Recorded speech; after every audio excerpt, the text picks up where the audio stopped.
Hello, Sunshines, and welcome to deValiante Plays Astrologaster by Nyam Nyam. This game was part of Ichio's Mundo for Racial Justice and Equality. If you would like to play the game for yourself, check out the links in the description below. Are you fascinated by the stars and medieval medicine? Then this historical visual novel is for you. Now, without further ado, let's get started. Warning. This video features talk of medical advice that should in no way be used unless prescribed by a licensed medical professional. This game is just for fun and historical education purposes only. Discretion is advised. Sir, it is with much sorrow that I write to inform you of the death of my dear wife, Avis, these 2 days past. Her new doctor could not save her, even though he held a medical license and thus highly skilled. Although you are no longer my wife's doctor, I am grateful for the kindness you have shown Avis over the years, and I know she was too. Indeed, she spoke of you in her final words, saying, "Oh, Simon, forgive me, Simon," or something like that. Something of the like. Doubtless this expression of guilt was in reference to a bill for your services she had not settled. How like my poor wife to have been thinking of her obligations to others until her very last breath. I enclose with this missive the sum of 1 shilling and beg your forgiveness for late payment. Your most assured friend, William Allen. Aww. We put forward life without tears, for you and Davis shared good years. Waste no more hours on earth and shame. 'Tis time to find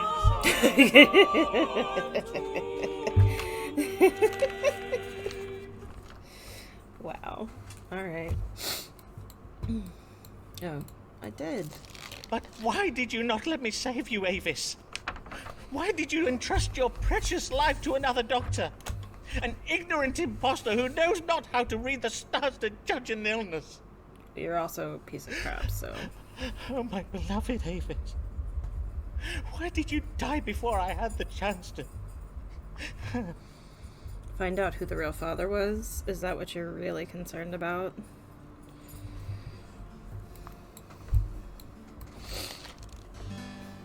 Who is to blame for the death of my beloved? Me! I am! I caused this tragedy by being aggressive and careless in my behavior toward her. Yep. God has punished me for not having been more pleasant romantic partner for Avis. Yes. Okay, so I like A as an option. Lies and rumors circulating about Avis concerning her Catholic faith and mayhap even our affair provoked anxious passions that exasperated her. Nah. Avis lavished such attention and care on her child, she neglected her own. Nah, I don't think that was it. Avis' surprising decision to see a new doctor led to her. Nope. Was the fault of the license? No. She took too long. Now all the candy's gone. That's what happens. So 'twas I.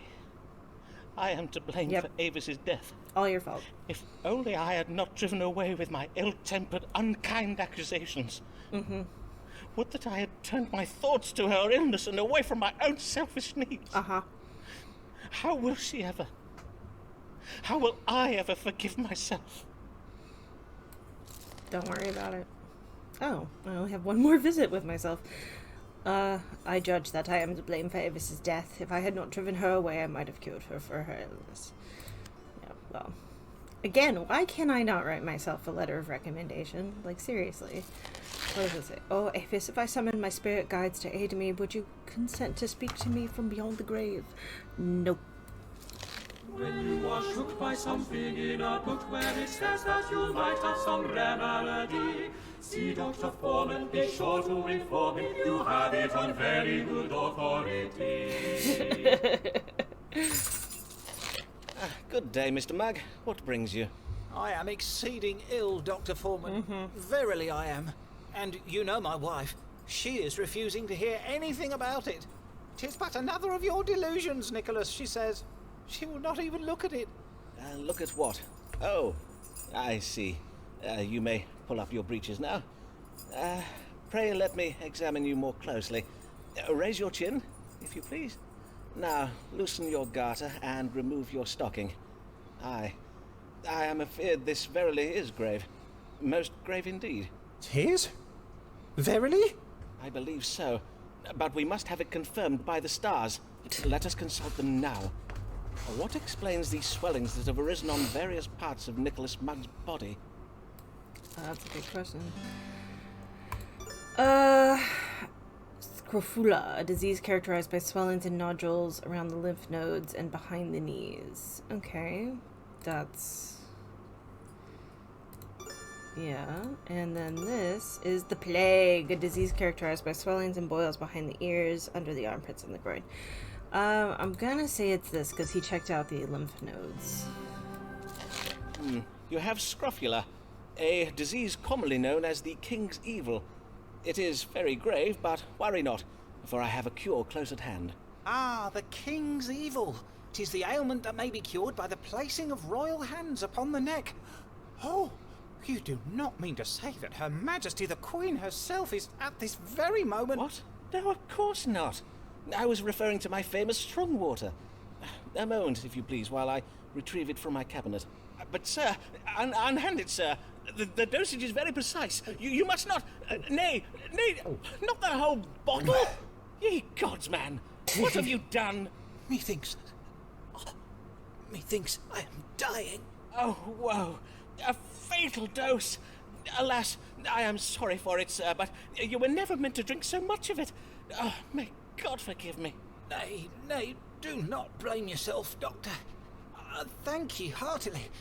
For at last, all shall know, my wife, my friends, how wrong they were, and how I did speak true.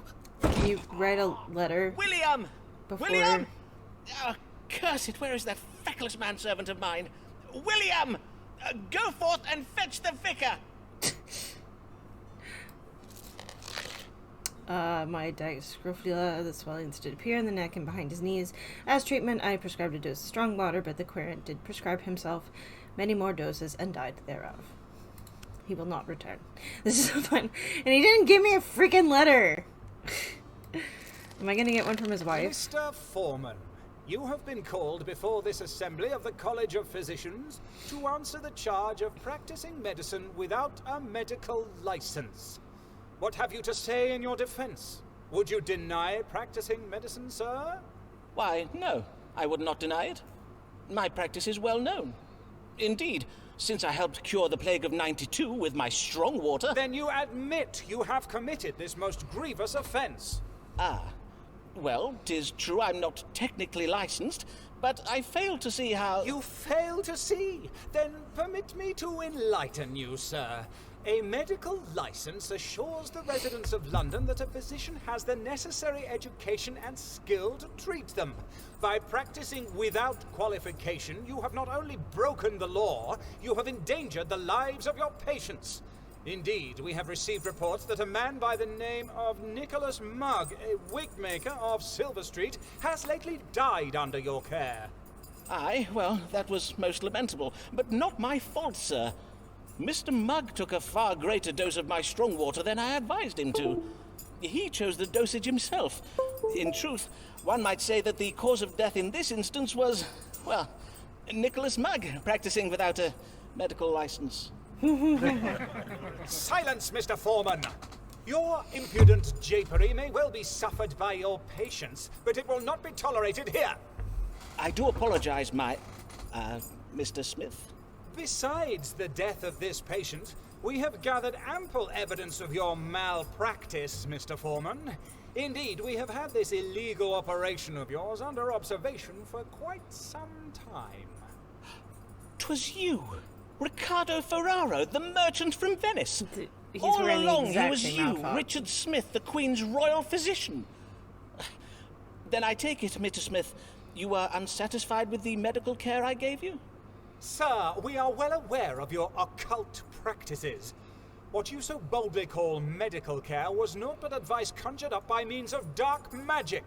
You have no understanding of physic or astrology. But but my knowledge of both physics and astrology is unparalleled. If that is so, then doubtless you will happily submit to having your knowledge examined before this assembly.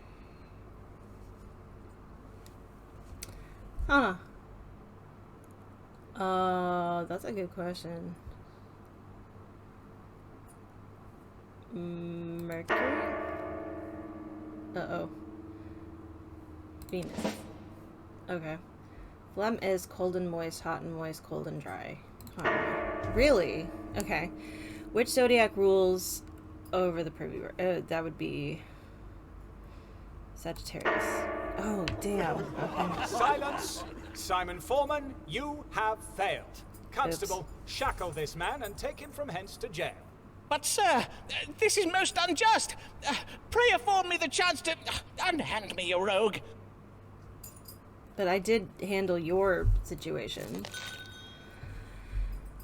Sir, I am happy to inform you I have secured your release from jail by way of my friendship with Mistress Maud Smith, wife of the President of the College of Physicians. You have contrived to have her husband...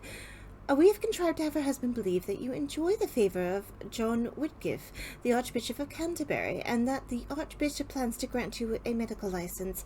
But whilst you will be freed this day, our ruse will not hold for long, for Maud says the college intends to write to the Archbishop to warn him that you are a charlatan, and to urge him not to grant you a license. Your most assured friend and querent, Alice Blogg.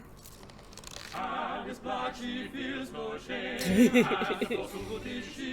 No. If we were, we'd do the same. Alice Blogg, she Feels no shame. Good day, Mistress Blogg.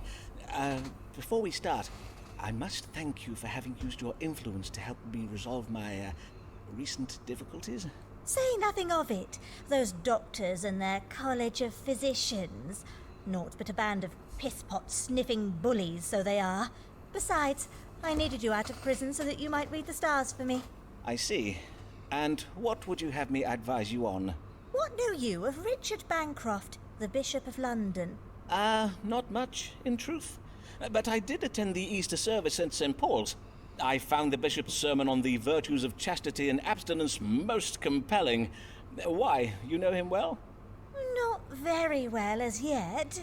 I was seated beside him at an Episcopal dinner Saturday last. We discoursed a while.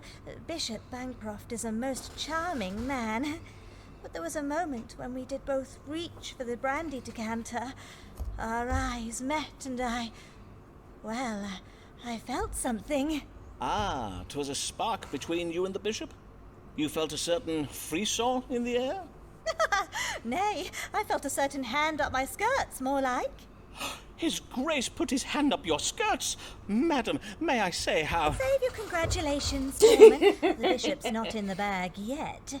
Hence why I am come to you. Now that I have piqued his interest, I would have the stars tell me how to secure it. Then you wish to pursue an amorous affair with Bishop Bancroft. But what of your husband, Dean Blogg? Oh, do not speak to me of my husband. Thomas Blogg is not fit to secure his wife's future. He is not fit for many of his marital duties, truth be told. But you did warn me of Blogg's financial ruin, and for that I am grateful. Forsooth, I am glad I was able to be of service to you, Mistress Blogg. Speaking of such, let us press on with this day's readings, if you please. Of course, let us consult the stars. How may Mistress Blogg secure the lasting affections of Richard Bancroft, the Bishop of London?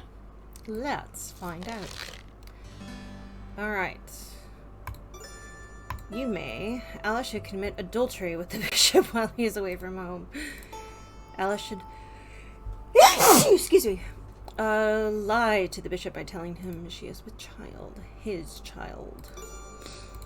If Alice changes her approach and exercise constraint, good angels would aid her. Really. Alice's chances of romantic success will be enhanced if she adopts a quiet...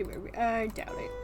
The responsible thing to do would be to tell Alice some hard truths and afford her some perspective. Her reaction to this, however, might be unpredictable. It's not going to be B, I promise you. Read the star. Engaging in sin would go against Alice. She doesn't fucking care. Listen. Alice is being careless with her. I would say, let's do this. The stars suggest a most ingenious plan for ensnaring the bishop, Mistress Bly. Oh, verily. Aye, 'tis most cunning. First, you must offer him your tender favours, and then, several weeks following this encounter, you must go to him and tell him you are with child. If the bishop be a man of sentiment, the news will doubtless make him feel bound to you. I own that such a ruse could work. 'Tis hardly ingenious, though, is it?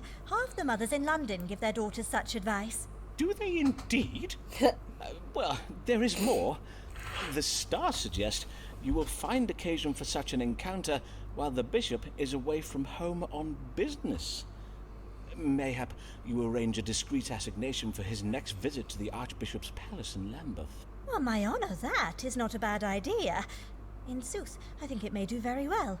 For as 'tis oft said, that which does occur at Lambeth Palace does bide at Lambeth Palace. Indeed. How very intriguing.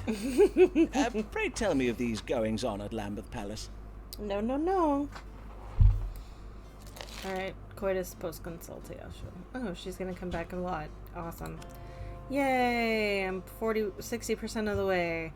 Oh, methinks I'd put my farthingale back the wrong way around. Mayhap I will dash into an alleyway to adjust it. Lancelot more, lucky his passion, lacking in mind, forced in fashion, unwise truths, told him chance, he yet persists in chasing the stars. Good day, sir, and well met. Pray tell, did you secure the hand of the golden-haired maiden? Yea, verily I did. Though 'tis no thanks to you, Foreman. For when I told the maid's father of her uncle's designs upon her person, it set the household all arage. The mother even called me a fat-brained shade-lobber. It was only when I told them not to speak so ill to a man whose income is £1,000 a year that the family was silenced. The father then declared that a coin is still a coin, no matter it be in the purse of a beef-witted sock-nozzler, and promised me his daughter's hand in marriage. I was made the happiest of men. Then I must congratulate you on your forthcoming nuptials. Will you be having a summer wedding, or...? Congratulate me? Do not congratulate me, Foreman, for I am the unhappiest of men. It was but a day after our engagement was announced that my love became afflicted with the smallpox. Naturally, I was all a terror. Would she perish? So wretched was I with fear, I almost died of fright. Aye, naturally. Smallpox is a most terrible disease. I intend to write a small treatise on the subject. But then, alas! Fate struck the cruelest of blows upon my soul. Oh, verily. Poor girl. May she rest in peace. Or re-squeeze in pace, as we Latin scholars say. What? Nay, death would have been a mercy. For once cured, the maid arose from her sickbed bearing hideous scars. Her once fair cheeks, thus so cratered, to make the very moon wane with envy. I see. And now you wish to extract yourself from your engagement, I presume. Naturally. But her brother and father are fearsome men with a taste for rough sport, and her mother's tongue is as sharp as a barber's blade. I worry that my breach of promise may be taken ill. Then let me see if I may fathom the family's reaction from the stars. What will become of breaking your engagement to this once fair, now pox-scarred maid? Boy, let's find out. Mora's cause for hope regarding the young lady's forgiveness. The maiden will bear the dissolution of her engagement with quiet grace. The maiden's father is being careless with his legacy. Indeed, it was the most careless of him to betroth his daughter to such a mump-headed snatch grabber. Oof. It would be intelligent to seek resolution in a fork. God's punishment is on the way, and Neptune Mars bringing confusion. Ooh. Moore's breach of promise will result in a sudden change of fortune, his death. Let's go with this one. Honestly, I think the girl may have done something to herself. Like maybe given her good smallpox tidings. on purpose. While the family may well take your decision ill, good angels guide them toward restraint and discipline in their actions. The maid herself will endure it with quiet forbearance. Quiet forbearance? By the saints, what a wondrous creature is she! Verily, I am disappointed that I must break off with her, for truly there is no mountain I would not climb, no trial I would not endure to wed a maid of so sweet a disposition. But I must be brave, and go at once to break the news to her. Methinks the querent was little pleased. Yeah, just enough to... Querent will return for another consultation. Boo. Oh, this guy.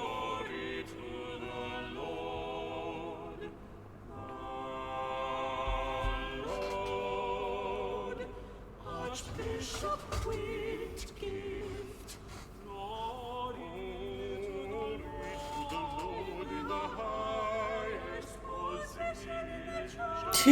Except for the queen.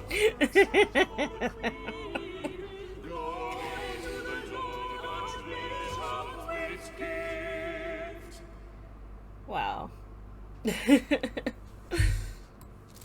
Ho! Ho there! Be there anyone at home? Is it? By the saints, 'tis none other than Archbishop John Whitgift. Your Grace, I am most honoured by this most unexpected visit. Truly, 'tis most unexpected, as I just so happened to be passing by.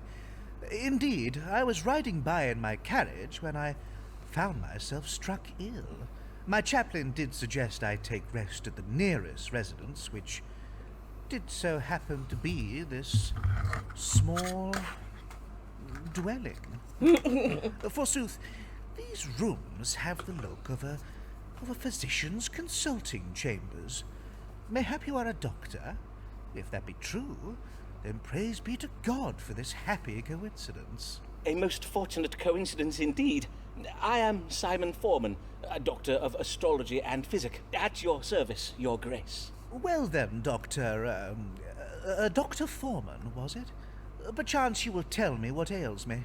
I feel a kind of pain and heaviness in my side, and I know not if this be related, but my skin has of late become most unattractive in appearance. Pain in the right side of the body and sourness of the skin. Her Majesty did that remark your upon it appendix? most wittily the other day at a meeting of the Privy Council. Your face does serve as a warning to us all, Archbishop. Her Majesty the Queen. Verily. A moment, if I may, Your Grace, while I consult the stars. What does cause the suffering of His Grace, the Most Reverend John Whitgift, Right side. the Archbishop of Canterbury? And he didn't mention anything about a lack of appetite. Yeah, pain in my side and skin has become yellow in color. Jaundice? Suffering the jaundice, a condition characterized by cola sleeping in the skin with a tube connecting the gallbladder and the liver blocked. Archbishop is suffering from cardiac passion now. He is suffering... So, Sagittarius, the moon suggests the illness. Sagittarius is the ruler of liver. Oh, okay. So I guess Aquarius was the privy member. You are afflicted with jaundice, Your Grace. Yellow bile has seeped into your skin, causing it to become yellow-hued in appearance. 'Tis the jaundice, is it? I see. Pray, have a servant boil this pouch of herbs in water. The liquor is to be injected up the fundament once each day. It should draw the collar away from your skin and into your bowels. William! Excellent. I will have my chaplain see to it. My. Who do we have here? Before you take your leave, Your Grace, I would have my manservant William let blood from your right arm. Indeed.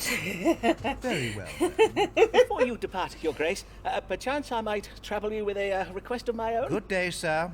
My chaplain will settle payment with you anon. Thank you, I guess. I did advise the querent that he was suffering from jaundice. Methinks the querent is most pleased for me reading I gave today. Yay.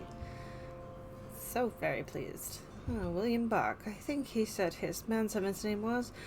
I wonder how much Foreman pays him, and how much more I could pay him. What does it matter if errors he makes?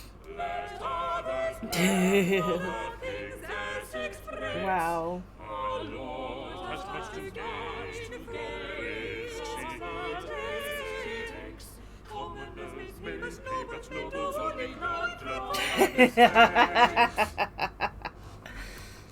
see. Good day, my lord, and well met. Indeed, methinks I have not seen your lordship since last year, afore you set off with Sir Walter Raleigh to capture those Spanish treasure ships.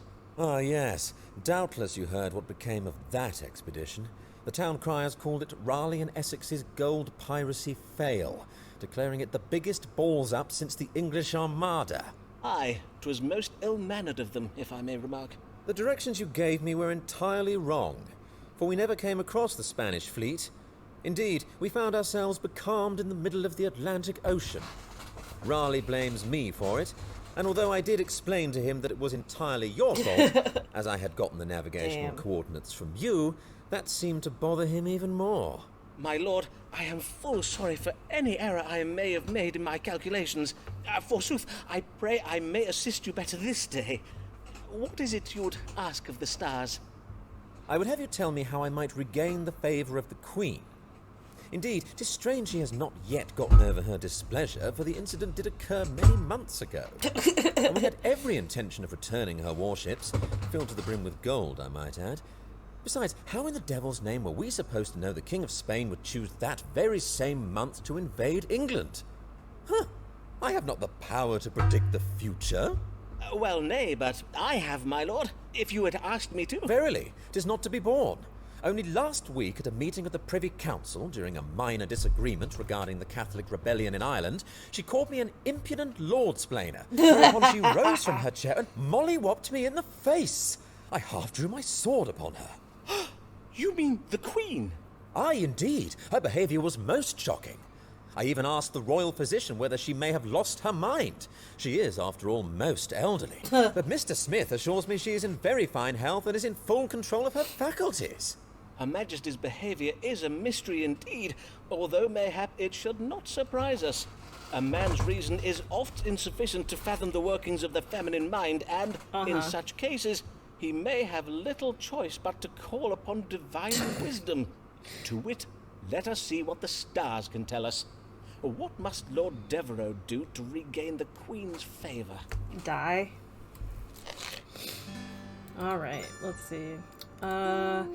Devereux may reverse his change in fortune by turning his working relationship with the Queen.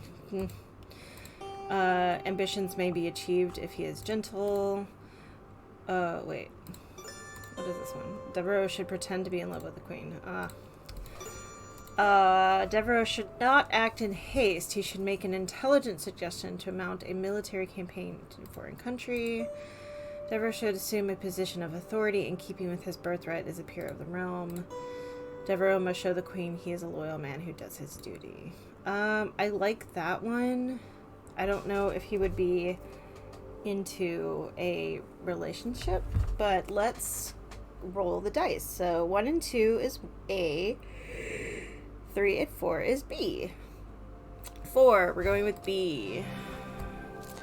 To regain the Queen's favour, you must demonstrate your fealty to her, your loyalty as a peer of the realm who sits on her Privy Council.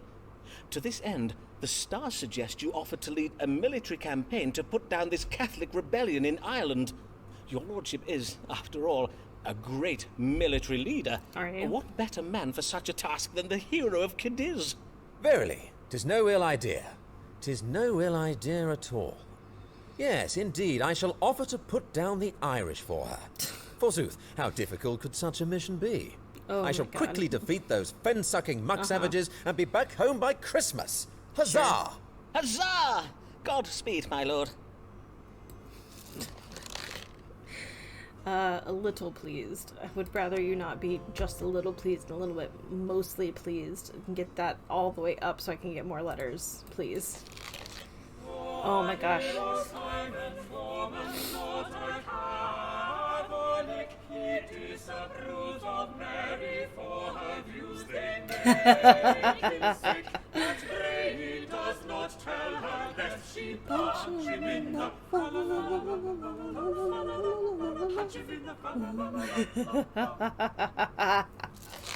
Good day, Mistress Payne. How may I help you this day? Blessed day, Dr. Foreman. I am just come from taking my niece to visit Rochester Cathedral. Thomas Blogg is the cathedral's dean, I believe. Know you of Dean Blogg? I know something of him. Verily, that man is a model to us all. Under his stewardship, the cathedral's decorative furnishings have been stripped away. He has even replaced the silver candlesticks with pewter. Such pious modesty in the sight of God. Has he indeed? Very interesting. And godly, yes. Yeah. But what is it that brings you this day? Before I begin upon my business, Dr. Foreman, I must commend you for correctly predicting the sinking of the Spanish Armada. Ah, yes. 'Twas I who did predict the great storm that sunk the Spanish ships, was it not? I have thought that careful study of coastal weather patterns may provide... And we must give thanks to God for the divine vengeance he wrought upon the heretics. I did hear that by morning our beaches were verily littered with the corpses of Spanish sailors. That's Praise be to the Lord, his glory to behold. wow. Yes, praise be.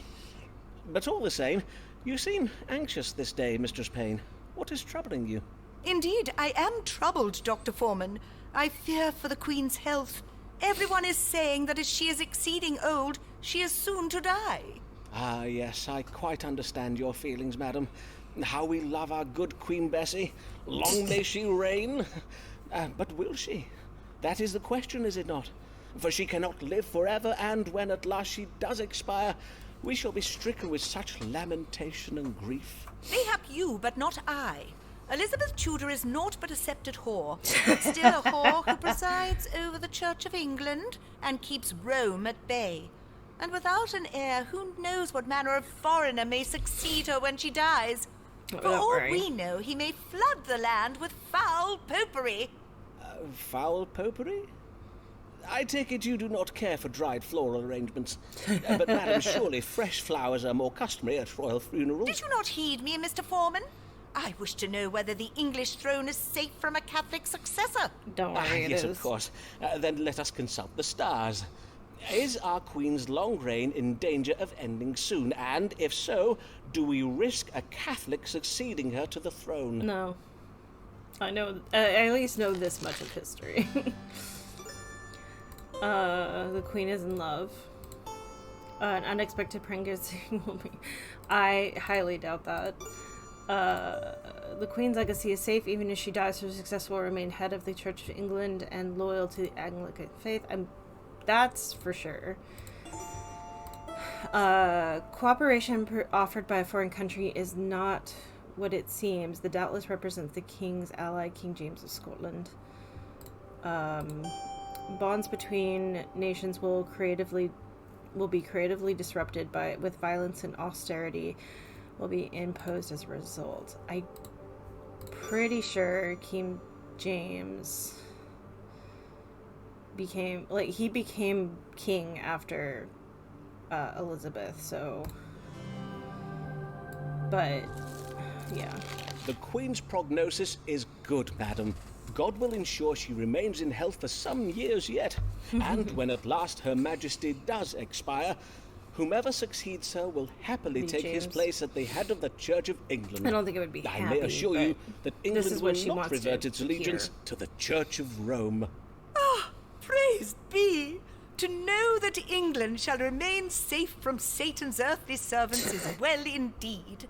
Fare you well, and may God give you a blessed day, Dr. Foreman. Excellent. Are you gonna give me a letter? Are you gonna give me a letter? Are you gonna... give me a letter! The weather is lovely this day. May I have I take my niece to the new cockpit in Vauxhall? Oh, she does so love to see the corks. Thank you for joining me as I played Astrologaster by Niam Niam. That name. The next episode will be out shortly.